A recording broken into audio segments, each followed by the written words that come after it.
Welcome to Penrose Learning, where we make understanding easy. You start by making sure the Tune 710BT has enough battery. A weak cell can interrupt the reset. Once charged, turn the headset on so the system is active. Make sure you've removed or forgotten the headset from paired devices. This prevents immediate reconnection. Now locate the volume up and volume down buttons. Press and hold them together.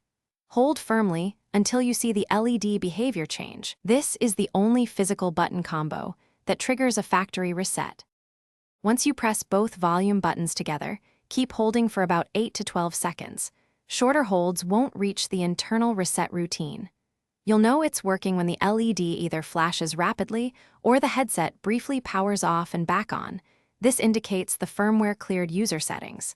When that visible change happens, release immediately. The unit will finish its reboot sequence with default settings restored, so make sure you wait for normal LED idle behavior before proceeding. After the reset finishes, put the Tune 710BT into pairing mode as you normally would.